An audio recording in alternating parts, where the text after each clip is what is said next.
The second crisis that maybe illustrates what is happening with Saul at this point comes in chapter 15. Saul is commanded to destroy one group of people. There's a lot in the Old Testament where the army of Israel is commanded to destroy these people. We modern readers find these really troublesome. We've talked about it a little bit on this show in the past. We'll keep talking about it.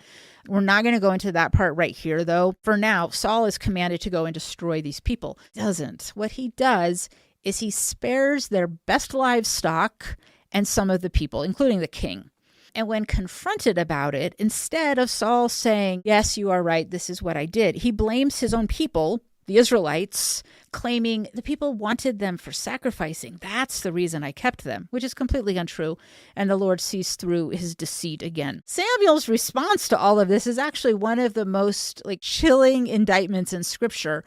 Samuel tells Saul, to obey is better than sacrifice. Because you have rejected the word of the Lord, he has also rejected you from being king. Saul remains on the throne for quite a while, but his legitimacy evaporates right here. He is being told, the Lord is not with you, and there are still many battles and wars to be fought, and Saul knows it. The king is now in a position where the Lord has withdrawn his favor from him. So Saul is in deep trouble by this point.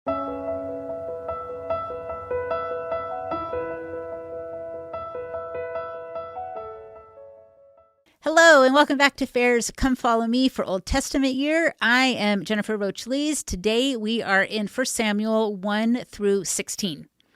This is a fantastic section of Scripture, and by the time we are done today, you should be able to see how this section actually shines some light on passages in the Book of Mormon. It's pretty fun. In this section, we are kind of standing at a crossroad, a moment that a lot of the social and spiritual fabric of Israel is going to change. The Israelites of the Old Testament have gone through this entire process of leaving Egypt as slaves, wandering in the desert for 40 years, getting ready to inhabit the Promised Land. And we're going to see some parallels in another society, which is the ancient Nephite society in the Book of Mormon. It's a moment of pivot, though, where these civilizations, they turn kind of from a decentralized, tribal society where God is their king. They're starting to make the turn and wanting to have a king, to become much more organized, to become centralized, to have a monarchy. The Israelites see that the neighboring countries have this, and they look pretty strong in the eyes of the Israelites. They think it looks pretty good. It's not God's plan for them. God's plan is that he himself will be their king, and the people are starting to say, we might actually have a better idea. We would like one of them kings. So in the biblical record of 1 Samuel and in the Nephite record about Mosiah, we encounter this weird shift that could be seen as just a political reorganization, changing from sort of one form of government to another. But it is far more than them just changing their form of government. It's this really profound look at the tension between the human desire for a visible earthly leader and the divine desire for him to be their Lord, a divine mandate for individual accountability. Today, we're going to begin with the rise of the prophet Samuel and begin this terrible, actually tragic arc for Saul. First, we have to dive into kind of what kingship even meant to the people back then. It doesn't mean exactly what it means to us today. We'll look at what it means for the ancient Israelites as well as for the Nephites and King Mosiah, and why abolishing the crown became a kind of a spiritual necessity. But we actually begin this section not with a crown, but with a woman who has a prayer. And this woman is named Hannah. And Hannah is in incredible despair. She is infertile. She is not able to have a baby. In that society, a woman who couldn't have a baby was seen as rather worthless. Her primary job was to have babies and to continue the line on. And it's not only society telling her this is her job, but the Lord has told her and all women of that era, this is your job, this is what you should be doing. And though she tries, for whatever reason, it doesn't happen for her. She goes to pray. Her prayer is so fervent that the priest Eli kind of mistakes her devoted prayer for drunkenness. She's so into praying this prayer. She's so fervent. He looks at her and says, that woman is drunk. The Lord knows better. The Lord answers her, and the resulting child is named Samuel. And he is dedicated to temple service. By Hannah, it says, you have given me this child. I will return him to you. Interestingly enough, compare that to what is happening in the home of the priest Eli. Now, Eli sees Hannah praying, assumes drunkenness. But in his home, things are not going so well. Eli, his job was that he was in charge of the tabernacle where the Ark of the Covenant was being kept. He would have overseen the sacrifices, the worship of people visiting the tabernacle. He would have overseen the priests who were working there. But his own sons, Hophni and Phinehas, are said to be worthless men who corrupt their offices. They steal from the sacrifices, and we're told they pollute the sanctuary, though we don't know exactly what that means. They symbolize everything that could go wrong spiritually. They are in spiritual decay, and they must be cleared away. The priesthood back then is followed in family lines. There's one family who is called to be priests. So Eli is the high priest here. His children, these two worthless men, would be next in line for that to happen, and they are not even remotely living up to the aspiration of doing that. However, there is this child, Samuel, and Hannah dedicates him while he is still young and gives him over to service of the Lord. She sends him to live with Eli in the tabernacle. And as Samuel grows, his time comes to sort of ramp up his service. He essentially moves in with Eli and kind of begins a sort of apprenticeship, the apprenticeship that Eli's own sons should have been receiving, and maybe they had received it and rejected it. For whatever reason, it did not work out with Eli's sons. So Samuel becomes the beneficiary of this apprenticeship. The text is trying to show us a really big contrast here. The sons of Eli are rebellious, doing as they please, while Samuel, even from youth, is learning obedience. Now, we're still in the era of judges here. The switch to having kings has not yet happened. We're still in Judges. And the text is trying to show us that things are continuing to shift with the judges' situation. If you remember our episode on Judges, unmitigated disaster by the end, right? And the text is trying to help us see there's a crisis and everybody recognizes it, right? Judges ends kind of in this civil war for the Israelites of like, this is not working. So we can sort of see how the people start to have these thoughts about, well, judges are not working for us. Look at our neighbors. They have a king. That seems real stable. Maybe we should be trying that. So we're being shown that things are shifting. The old leadership is sort of, it's not working. There's a lot of greed. And this young prophet, Samuel, he is being taught obedience. The internal spiritual shift is solidified middle of the night when God calls the boy Samuel. You probably know the story. By the time we arrive at chapter 4, we see Eli. He's still the priest. Eli is actually the judge as well by this point. And we don't know how old Samuel is here. The text doesn't tell us, but it seems that he is an established prophet by that time, an established leader by that time, though he still could have been rather young. Eli, together with the elders of Israel, are drawn into this war with the Philistines. And initially they face defeat. The Philistines are very strong. And the elders of Israel decide that they should take the Ark of the Covenant into battle with them. And Eli's two sons are the ones who seem to be championing this idea. And they're the ones who physically carry the Ark to the battlefield. And somehow, despite being the one in charge of the tabernacle where the ark is housed, Eli is remarkably silent about all of this. He doesn't rebuke his sons. This is not how the Ark of the Covenant is supposed to be used. It's not a magic prop. It's not a rabbit's foot. It's not a token that you use because you need to win a war. That's not how it works. His two sons are defiling the sacredness of the Ark of the Covenant by using it in this way. Eli is silent. He may have corrected his sons, but the text does not tell us any of that. He certainly doesn't protest.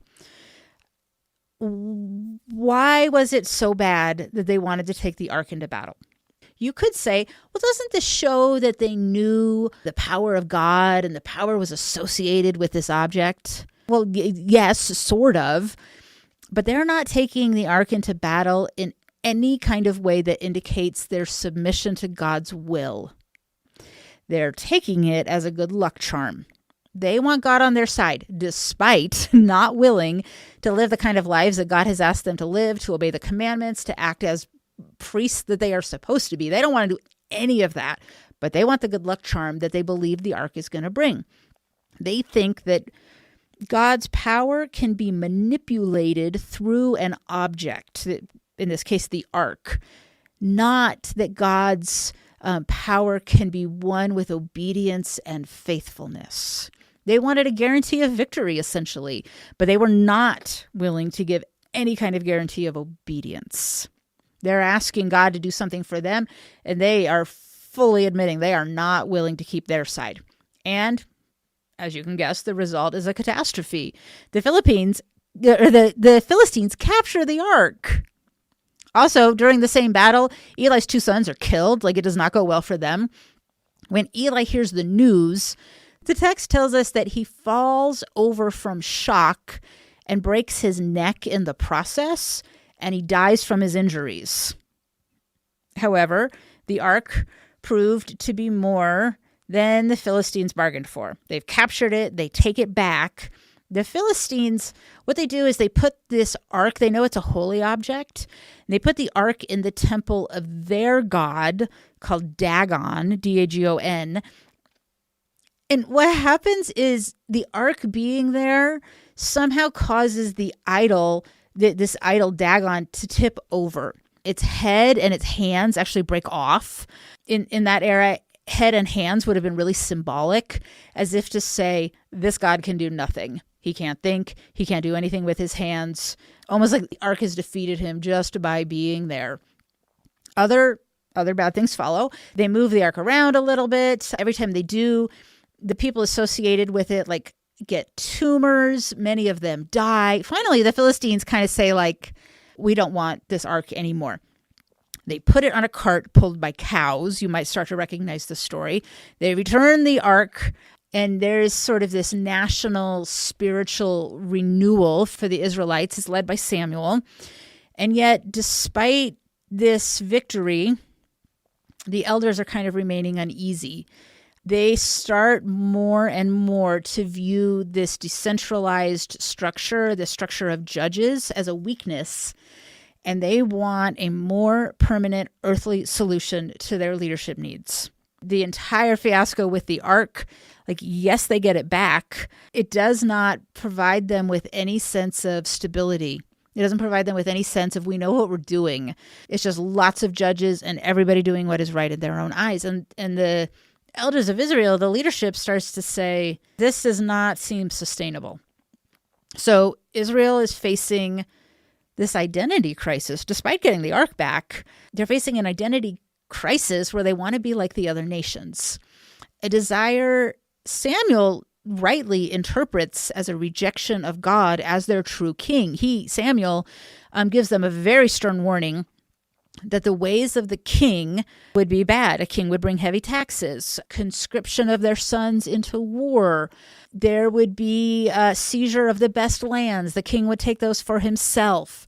Despite all of these warnings, the people, shocking, do not listen. And they want to proceed with getting a king. So God instructs Samuel, kind of says, okay, this is what the people want. Sometimes God's judgment is that he gives us what we want. So God says, all right, we will give the people what they want. And he tells Samuel that he is to ordain Saul as the king. And on the surface, at the beginning, Saul actually is a perfect candidate. You couldn't ask for a better candidate to be king. He's from the tribe of Benjamin. We're told he's tall and handsome. The transition kind of happens in some stages. First, Saul is anointed in like a private setting where he's anointed as king, and then there's a public confirmation of it that happens by lot. They cast lots, and the lot falls to Saul. He had already been privately anointed as king. The people didn't know that. Samuel has them cast lots, and miraculously the lot falls to Saul as a confirmation of like, all right, we have chosen the right person. And then finally, there's a coronation at Gilgal. Everything is moving along. But while the monarchy provides this kind of centralized stability that the people craved, it also has made a human man a surrogate for a role God wanted for himself, for a divine role. The people traded a system where God was their king for a system where the character of a single man would determine the fate of millions. If the king was righteous, the people would prosper. If the king was wicked, the people would suffer. It's an incredible amount of pressure to put on one man with incredibly devastating outcomes when things go wrong.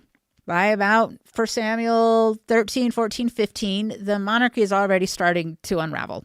The good days do not last for long. Saul's reign begins with some promise, but honestly, it unravels mostly because of his character flaws. He looked the part. He came from the right family. He was tall and handsome. But it becomes clear real quick that he is impatient and disobedient, and he is not willing to rein those in. Now, there is no man that they could have chosen as king who didn't have some character flaws. All of them would have. They're all human. But Saul takes his position as privilege and entitlement instead of, oh, golly, I need to get these bad personality characteristics under control real quick because these are not, impatience and disobedience are not great qualities for the king of Israel. Saul, does not do that. And we see kind of two specific failures. There's a lot. We'll talk about these two. First, Saul ends up performing an unauthorized priesthood function, is essentially what happens. When chapter 13 opens, we learn Jonathan is Saul's son. This is Saul's oldest son. He is, in theory, in line to become king after Saul. Jonathan attacks the Philistine outpost at a town called Geba. And no reason is really given for the attack. We don't know why. But the conflict with the Philistines has been ongoing, and we assume this is part of the ongoing conflict with the Philistines. And the Philistines, of course, fight back. And they end up gathering a pretty massive army against Israel. And things do not go well for the Israelites. They're outnumbered, and the Israelites and their leader Saul all start to panic. They hide in caves. The text tells us they hide in thickets, like they're hiding in bushes. They're so afraid. Saul understands enough to know that God's favor is not with them at this moment. They are losing, and there are reasons why. And he sends for Samuel, the prophet, to come and offer a sacrifice to seek God's favor. And he waits in a cave for Samuel to arrive for 7 days. Granted, that's a long time, especially when you feel like your life is in danger, especially when the Philistine army is perhaps pressing down on you. 7 days is a long time to wait. And yet it was not Saul's role to perform priesthood functions. He was not a priest. He was not authorized to do so. He needed to wait for Samuel to come and offer the sacrifice. After waiting about a week, he has run out of patience. So Saul decides that he is going to offer this offering himself. And just as he finishes, he does a burnt offering, just as kind of the flames are going out on this thing, Samuel the prophet arrives. He tells Saul that he has done the wrong thing. Not that seeking God's favor was wrong. It's that Saul took on some kind of position that he didn't have to perform this ritual. Saul wasn't trying to perform true obedience. He wasn't trying to show God his faithfulness. He wasn't trying to demonstrate, like, Lord, I trust in you. He's doing it as magic. He's doing it in the same way that they used the Ark of the Covenant when they take it into battle. He thinks he's performing some kind of trick that's going to force God or trick God into giving his favor when God can see clear through to his heart and understand there is no obedience here. This is manipulation. This is Saul trying to get God to do something, and he believes if he does this burnt offering that it will work. And Samuel comes and tells him, nope, this is not how we do this. And Samuel informs him, you know what? God sees what you are doing, and he's, in fact, already on the lookout for a new king. This panics Saul. It maybe is the beginning of his downfall. Samuel tells Saul, God is looking for a man after his own heart. And Saul's heart was not that. The second crisis that maybe illustrates what is happening with Saul at this point comes in chapter 15. Saul is commanded to destroy one group of people. Now, there's a lot in the Old Testament where the army of Israel is commanded to destroy these people. We modern readers find these really troublesome. We've talked about it a little bit on this show in the past. We'll keep talking about it. We're not going to go into that part right here, though. For now, Saul is commanded to go and destroy these people. And he doesn't. What he does is he spares their best livestock and some of the people, including the king. And when confronted about it, instead of Saul saying, yes, you are right, this is what I did, he blames his own people, the Israelites, claiming the people wanted them for sacrificing. That's the reason I kept them, which is completely untrue. And the Lord sees through his deceit again. Samuel's response to all of this is actually one of the most chilling indictments in Scripture. Samuel tells Saul, to obey is better than sacrifice. Because you have rejected the word of the Lord, he has also rejected you from being king. Saul remains on the throne for quite a while, but his legitimacy evaporates right here. He is being told, the Lord is not with you, and there are still many, many battles and wars to be fought, and Saul knows it. And the king is now in a position where the Lord has withdrawn his favor from him. So Saul is in deep, deep trouble by this point. When we get to 1 Samuel 16, this search for a new leader has already begun, and it happens in this very surprising way. You probably know some things about the story, where we learn the distinction between the outward appearances and what's going on in a person's heart. When Samuel the prophet, he visits the house of Jesse, he was initially very impressed by David's taller, older brothers. And the Lord reminds him, man looks on outward appearances, but the Lord looks on the heart. Saul himself was tall, considered handsome, kind of a rugged man's man. He looked the part of king. And here Jesse has these sons, older brothers of David, who look the part of king. And God says, nope, it's not any of them. To understand why David's heart mattered so much, we have to look at what a king was actually supposed to do in the eyes of the ancient world. What was kingship then? So the Israelite experience with kingship, it wasn't happening in a vacuum. This isn't something God planned for them, and it's not even something they made up on their own. It was informed by the cultures and the group and the countries around them who had kings. So they're looking at these other countries, seeing their examples of kings and saying, we want that too. They didn't come up with this on their own. It didn't happen in a vacuum. They want to be like these other cultures. And in the ancient world, there are three primary roles for the kings that they would have been looking at. Number one, the king as shepherd. If you remember all the way back, maybe to 7th grade world history, you might remember the Code of Hammurabi, right? It comes from Babylon. It's written way in the ancient world. It's actually written about 700 years before the current moment, before Saul and David are alive. It's been around for 700 years. And part of what that code is doing is laying out the roles of king. And that document still had great sway in the ancient Near East world. What is a king? Look in the Code of Hammurabi and see this is what a king is supposed to be.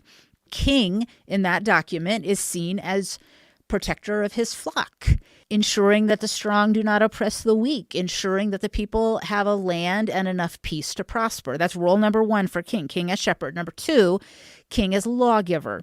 The king is the one who is kind of seen as bringing cosmic order. If the king was righteous, the Nile would rise and the crops would be fed and the land would be bounteous. And if the king was wicked, the crops would fail and babies would stop being born and the cattle would get too skinny. The king is not just, I'm telling you what the law is. The king himself, his character has impact on how the cosmic laws of the universe are played out. He determines, are our crops going to prosper or aren't they?